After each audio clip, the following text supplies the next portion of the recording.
Mars media நேயர்களுக்கும் அன்பர்களுக்கும் இந்த நாள் இனிய நாளாக அமைய எல்லாம் வல்ல இறைவனை பிரார்த்திக்கின்றோம்.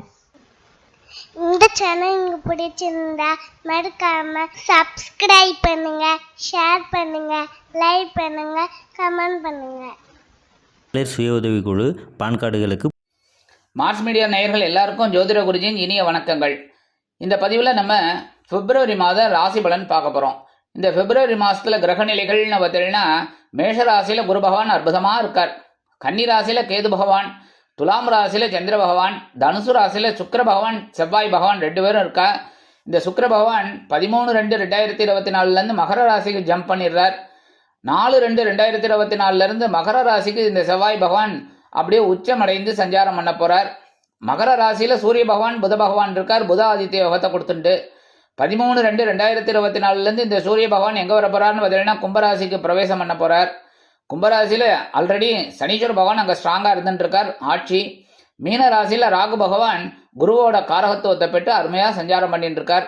இந்த மாதம் பார்த்தீங்கன்னா இந்த பிப்ரவரி மாதம் 3 கிரகங்களில் பெயர்ச்சி இருக்கு, அற்புதமான பெயர்ச்சி. இதுதான் இந்த பிப்ரவரி மாதத்தோட கிரக நிலைகள். இனி ஒவ்வொரு ராசிக்கும் உண்டான ராசி பலனை பார்க்கலாமா? எனதுமே மேஷராசி நேர்களே, இன்னைக்கு இந்த பதிவில் நம்ம என்ன பார்க்க போறோம்னா பிப்ரவரி மாதம், அதாவது 2024 பிப்ரவரி மாதம் ராசி பலன். இந்த பிப்ரவரி மாதம் எந்தெந்த கிரகங்கள் உங்களுக்கு அற்புதமாக பலன் கொடுக்க போகிறது, எந்தெந்த கிரகங்கள் மூலமாக நீங்கள் கவனமாக இருக்கணும், சந்திராசிரம தினங்கள் என்னென்னைக்கு பரிகாரமாக என்ன பண்ணினா ரொம்ப விசேஷம் அப்படிங்கிறத பற்றிலாம் நம்ம இப்போ பார்க்க போகிறோம். உங்களோட ராசிநாதன் செவ்வாய் பகவான் அருமை. அவர் எங்கே இருக்காருன்னு பார்த்தீங்கன்னா பாக்கியஸ்தானத்தில் இருக்கார், 9ஆம் இடத்துல அற்புதமாக இருக்கார். தந்தை மூலமாக உங்களுக்கு எதிர்பார்த்த உதவிகள்லாம் கிடைச்சிட்டு இருக்கும். பூர்வீக சொத்துக்கள்லாம் உங்கள் கைக்கு வரத்துக்கு வாய்ப்புகள் இருக்குங்க. அதேமாரி உத்தியோகத்தில் இருக்கிறவா, தொழில் வியாபாரத்தில் இருக்கிறவர்களாம் ஒரு முன்னேற்றம் இருக்குது. ஆனால் இன்னும் 3 நாள் தான் இருக்கார். 4/2/2024 இந்த செவ்வாய் பகவான் ஜீவனஸ்தானத்துக்கு வந்து உச்சம் அடைஞ்சிடறார். மகர ராசியில் இந்த செவ்வாய் உச்சம்.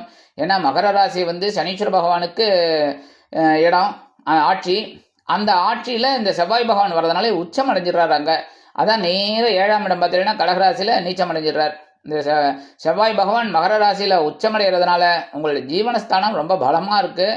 நீங்கள் தொட்டதெல்லாம் பொண்ணாக போகிறது, அற்புதமான ஒரு வேலைகள்லாம் உங்களுக்கு வரப்போகிறது. அந்த வேலைகள் எல்லாம் உபயோகப்படுத்திட்டீங்கன்னா ஒரு வருமானம் கண்டிப்பாக வரும். ரொம்ப நாளாக நீங்கள் ரொம்ப கஷ்டப்பட்டுருக்கீர்கள். சொல்ல முடியாத ஒரு துயரங்கள், துன்பங்கள், எண்ண முடியாத ஒரு சங்கடங்கள்லாம் ரொம்ப அனுபவிச்சுட்டீர்கள். அதுக்குண்டான ஒரு ரெமிடியெல்லாம் இப்போ கிடைக்க போகிறது. அதெல்லாம் நீங்கள் உபயோகப்படுத்திக்கணும், சரியா?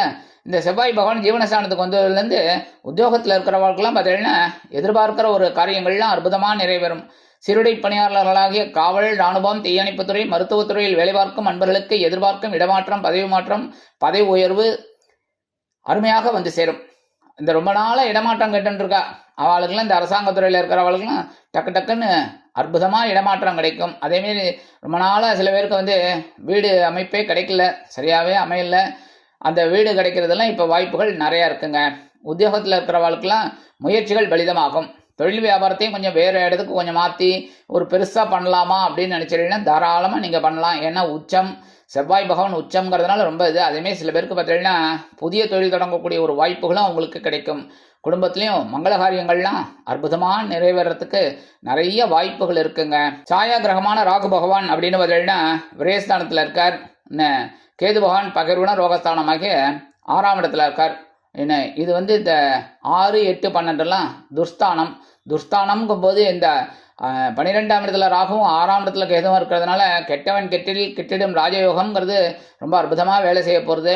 அற்புதமாக உங்களுக்கு சில நன்மைகள்லாம் கிடைக்க போகிறது. உடல் ஆரோக்கியம் சிறப்பாக அமையும். அதேமாரி கொடுத்த கடன்கள்லாம் வசூலாகும். நீங்கள் யார்கிட்டையாவது கடன் வாங்கினேன் அப்படின்னா திருப்பி கொடுக்கக்கூடிய ஒரு அளவுக்கு வருமானம் கிடைக்கும். அதேமாரி ராகு பகவான் கொஞ்சம் பெரிய பெரிய செலவுகளும் வச்சுருப்பார். அப்பப்போ உங்களுக்கு இந்த ராகு பகவானும் தூபம் போடுற மாதிரி கொஞ்சம் அனாவசியமான செலவெல்லாம் வச்சுருப்பார். இருந்தாலும் அந்த சுபகாரிய செலவுகளாக கொண்டு வந்துட்டேன்னா ரொம்ப விசேஷம். சில பேருக்கு வந்துட்டா இந்த விலை உயர்ந்த பொருள்லாம் வாங்கணும்னு ரொம்ப ஆசையாக இருக்கீங்க. அதெல்லாம் இப்போ வாங்கிக்கலாம் நீங்கள் தைரியமாக. அதேமாரி இந்த வெளிநாட்டில் போய் படிக்கணும், வெளியூரில் போய் படிக்கணும், உத்தியோகம் பார்க்கணும்னு நினைக்கிறவாள்லாம் தாராளமாக இந்த நேரத்தை அவங்க உபயோகப்படுத்திக்கலாங்க.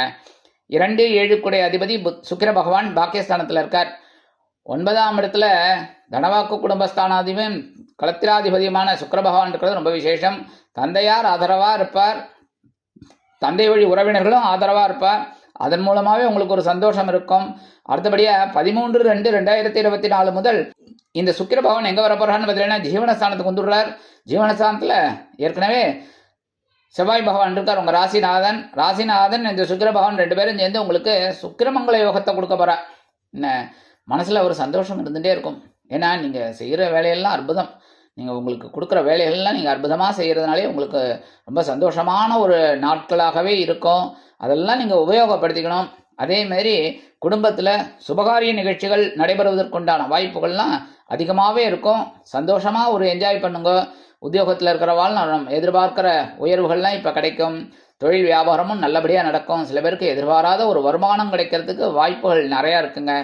3/6 அதிபதி புத பகவான் எங்கே இருக்காருன்னு பார்த்தீங்கன்னா ஜீவனஸ்தானத்தில் சூரிய பகவானோட சேர்ந்து புதாதித்ய யோகம் பெற்று சஞ்சரிக்கிறார்.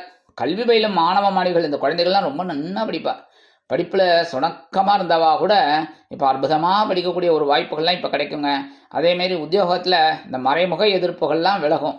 நீங்கள் தைரியமாக ஒரு முடிவெடுத்து வேலையெல்லாம் செய்வீர்கள். அதுக்குண்டான உயர்வுகள் கண்டிப்பாக வரும்.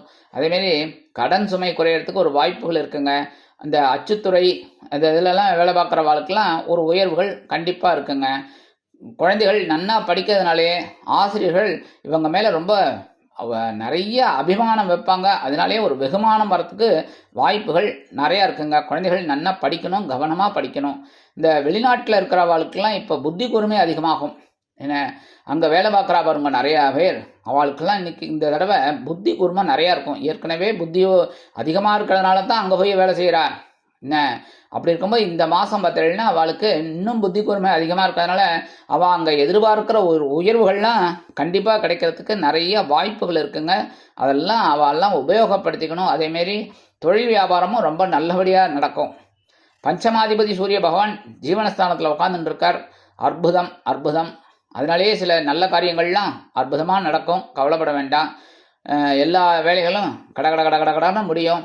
குழந்தைகளின் மூலம் இருந்து வந்த மனக்குழப்பங்கள்லாம் கொஞ்சம் கொஞ்சமாக குறையும்.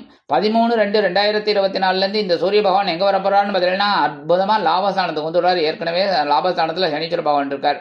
சனீஸ்வர பகவான் ஜீவனாதிபதி, லாபாதிபதி சனீஸ்வர பகவான், பஞ்சமாதிபதி சூரிய பகவான் 2 பேரும் சேர்ந்துட்டு அங்கே கும்மி அடிச்சுட்டு உங்களுக்கு கும்மாளமான ஒரு இதெல்லாம் தரப்போகிறார். சந்தோஷத்தெல்லாம் அதெல்லாம் நீங்கள் எடுத்துக்கணும். ஏன்னா 11ஆம் இடத்துல இவ 2 பேரும் இருக்கிறது ரொம்ப விசேஷம். சாதாரணமாக 2 பேரும் பகை கிரகங்கள் அப்படின்னாலும் 11ஆம் இடம் லாபஸ்தானம்ங்கிறதுனால லாபாதிபதி அங்கே தான் இருக்கார். பஞ்சமாதிபதி அங்கே வர்றதுனால புனித தலையாத்திரை செல்லக்கூடிய வாய்ப்புகள் சிலருக்கு உருவாகும். அதன் மூலமாகவே சந்தோஷம் இருக்கும். ஏன்னா எந்த விஷயமா இருந்தாலும் மனசில் சந்தோஷம் இருந்தால் தாங்க நல்லது. சந்தோஷமே இல்லாமல் ஒரு வேலை நடந்து என்ன பிரயோஜனம்? அதனால சந்தோஷமான சூழ்நிலை குடும்பத்துலேயும் இருக்கும், உத்தியோகத்தில் இருக்கும், தொழில் வியாபாரத்தில் இருக்கும். என்ன உங்களுக்கு உத்தியோகத்தில் நீங்கள் ரொம்ப நாளாக நினைக்கிற ஒரு சில காரியங்கள்லாம் அற்புதமாக நிறைவேறும். மேல் அதிகாரிகள்லாம் ரொம்ப அனுசரணையாக இருப்பா. அதே சமயம் தொழில் வியாபாரங்கும் போது கண்டிப்பாக லாபம் வரும். நிறைய பேருக்கு புதுசாக தொழில் தொடங்கக்கூடிய ஒரு வாய்ப்புகள் கிடைக்கும். இல்லை ஏற்கனவே கூட்டாளிகள் சரியில்லாமல் இருக்கும், அந்த தொழிலெல்லாம் மாற்றி வேறு கூட்டாளிகளை வச்சு ஒரு முன்னேற்றம் காணக்கூடிய ஒரு அளவுக்கு ஒரு வாய்ப்புகள்லாம் உங்களை தேடி வருங்க. அதெல்லாம் நீங்கள் உபயோகப்படுத்தினாலே ரொம்ப அற்புதம். அதே சமயம் இந்த வீடு, மனை, வாகனம் இதெல்லாம் வாங்கணும்னு திட்டம் போட்டிருக்கீங்க ரொம்ப நாளாக. வீடு கூட நீங்கள் வாங்கிட்டே இஎம்ஐலாம் கட்டின்னு இருக்கீள். ஆனால் கைக்கு இந்த சாவியை கொடுக்கல. இன்னும் அந்த பில்டர் சாவியை கொடுக்கல. பில்டர் எப்போ கொடுப்பார்னு நீங்கள் நினச்சிட்டுங்க. கிரகப்பிரவேசம் பண்ணக்கூடிய அளவுக்கு சாவியை அழகாக கொடுப்பார். நீங்களும் கிரகப்பிரவேசம் பண்ணி அற்புதமாக வீடு மாற்றத்தை எடுத்துப்பீங்க. சில பேருக்கு வாகனம் வாங்கணும்னு ரொம்ப நாளாக இருக்கும், வாகனம் வாங்குவேல். மனை வாங்கணும்னு இருக்கிறவாளுக்கெல்லாம் வீடு வாங்க, மனை வாங்குறதுக்கு ஒரு வாய்ப்புகள்லாம் கூடி வருங்க. அரசியல்வாதிகள் அப்படிங்கும்போது அரசியல்வாதிகளுக்கெல்லாம் இந்த மாதம் ரொம்ப அற்புதமான மாதம். உபயோகப்படுத்திக்கணும், சந்தோஷமாக இருக்கணும். அதே மாதிரி கலைத்துறை நண்பர்கள் அப்படிங்கும்போது அவளுக்கெல்லாம் ஒரு நல்ல சான்ஸ் எல்லாம் கிடைக்கும். அதெல்லாம் பிடிச்சிட்டு அப்படியே முன்னேறணும். அதுக்கு அடுத்தபடியாக 9, 12 கூடிய அதிபதி குரு பகவான். இந்த குரு பகவான் உங்களுக்கு விரையாதிபதி, பாக்கியாதிபதி. அவர் எங்கே இருக்காருன்னு பார்த்தீங்கன்னா ஜென்ம ராசியில் இருக்கார். அவர் தான் கொஞ்சம் லைட்டாக குழப்பத்தை கொடுக்குறார். சில சமயம் உடல் ஆரோக்கியத்துலேயும் கொஞ்சம் ஒரு அப்படியே மைனஸ் அப்படியே கொடுத்துட்டு இருக்கார். ஏதோ நீங்களும் ஓட்டின்னு இருக்கீள். இருந்தாலும் அந்த குரு பகவானோட பார்வைங்கிறது ரொம்ப அற்புதமாக இருக்குது. உங்கள் பஞ்சமஸ்தானத்தில் விழுது, கலத்தர ஸ்தானத்தில் விழுது, பாக்கியஸ்தானத்தில் விழுது. அதனாலே உங்களுக்கு குழந்தைகளின் மூலம் மனக்கிலேசங்கள் இருந்தாலும் சந்தோஷங்களும் இருக்கும். அதேமாரி சுபகாரிய நிகழ்ச்சிகள் நடைபெறுவதற்குண்டான வாய்ப்புகள் கூடி வரும். அதேமாரி தந்தையார் வழி உறவுகள் உங்களுக்கு ரொம்ப அனுசரணையாக இருப்பா. பூர்வீக சொத்துக்கள் உங்கள் கைக்கு வரத்துக்கு நிறைய வாய்ப்புகள் இருக்குங்க. நல்ல ஒரு முன்னேற்றம் கண்டிப்பாக வந்து சேரும். எடுக்கிற காரியங்கள்லாம் அற்புதமாக நிறைவேறும். அதேமாரி இந்த வெளிநாட்டு பயணம் ரொம்ப நாளாக திட்டம் போட்டுருக்கீங்க, போக முடியலையேன்னு, அதெல்லாம் இப்போ ஒர்க் அவுட் ஆகும். அழகாக ஜாலியாக வெளிநாடு போயிட்டு வாங்கோ. சந்தோஷமான சூழ்நிலை உங்களுக்கு கண்டிப்பாக இருக்குங்க. கணவன் மனைவி அப்படிங்கும்போது சூப்பரான ஒரு ஒற்றுமை இருக்குது. சில நேரங்களில் சில சஞ்சலங்கள் இருந்தாலும் குடும்ப ஒற்றுமை சுவையாக இருக்கும், சுமையாக இருக்காது. இந்த மாதம் சந்திராஷ்டம தினங்கள் அப்படின்னு பார்த்தீங்கன்னா 4/2/2024 மற்றும் 5/2/2024 இந்த 2 தினங்களில் நீங்கள் எச்சரிக்கையாகவும் பொறுமையாகவும் நிதானமாகவும் கவனமாகவும் நடந்து கொண்டீர்கள் என்றால் கண்டிப்பாக நன்மைகள் இரட்டிப்பாகும். இந்த சந்திராஷ்டம தினத்தன்னைக்கு பக்கத்தில் இருக்கிற கோயிலுக்கு போயிட்டு எம்பெருமான் விநாயக பெருமானுக்கு அருகம்புல் சுட்டி வாங்க. இல்லை கோயிலுக்கு போக முடியல, எனக்கு உத்தியோகம் பயங்கரமாக இருக்குது, தொழில் பயங்கரமாக இருக்குது, அதெல்லாம் இருக்குது, 5 நிமிஷம் கோயிலுக்கு போயிட்டு வரதுக்கு ஒன்றும் பெரிய இது இல்லை அப்படின்னா வீட்லேயே கண்டிப்பாக விநாயகர் படம் இருக்கும். விநாயகர் படத்துக்கு முன்னாடி நின்று ஓம் கணபதியே நமக அப்படின்னு சொல்லிட்டு ஒரு 11 தடவை சொல்லிட்டு அருகம்புல் போட்டு போங்க. சந்திராஷ்டம தினங்கள் ஓரளவுக்கு உங்களுக்கு சங்கடங்களை கொடுத்தாலும் சந்தோஷங்களையும் கொடுக்கும். பரிகாரமாக என்ன பண்ணினா இந்த மாதம் கொஞ்சம் விசேஷமாக இருக்கும் அப்படின்னு பார்த்தீங்கன்னா திருச்செந்தூர் போயிட்டு வர்றது நல்லது. இந்த மாதத்தில் ஒரு தடவையாவது திருச்செந்தூர் போயிட்டு வாங்கோ. திருச்செந்தூர் போயிட்டு கடலாடி முருக தரிசனம் பண்ணிட்டு வாங்க. இந்த முருகன் வந்து யாருன்னா குருவுக்கும் குருவானவர். அதனால் இந்த முருகப்பெருமான வழிபாடு பண்ணிட்டு வாங்கோ. கந்தசஷ்டி கவச்சம் பாராயணம் பண்ணுங்கோ. இது பண்ண உங்களுக்கு ரொம்ப அற்புதமான ஒரு முன்னேற்றம் கண்டிப்பாக வந்து சேரும். சூரிய வழிபாடு தினந்தோறும் பண்ணுங்க. அது ரொம்ப உடல் ஆரோக்கியத்துக்கு சிறப்பாக இருக்கும். கவலைப்பட வேணாம். இந்த மாதம் பார்த்தீங்கன்னா உங்களுக்கு நிறைய கிரகங்கள் அனுகூலமாக இருக்குது. அதனாலே உங்களோட முன்னேற்றங்கள்லாம் அருமையாக இருக்குது. பிப்ரவரி மாதம்னு பார்த்தீங்கன்னா இந்த பிப்ரவரி மாதம் உங்களுக்கு ஒரு முன்னேற்றம் தரும் மாதமாக அமையும் என்று கூறி விடைபெறுகிறேன். நன்றி, வணக்கம். மீண்டும் ஒரு அருமையான பதிவில் நான் உங்களை மனமகிழ்ச்சியோடு சந்திக்கிறேன். வாழ்த்துக்கள். வாழ்க வளமுடன். இந்த சேனல் உங்களுக்கு பிடிச்சிருந்தா மறக்காம சப்ஸ்கிரைப் பண்ணுங்க, லைக் பண்ணுங்க, ஷேர் பண்ணுங்க.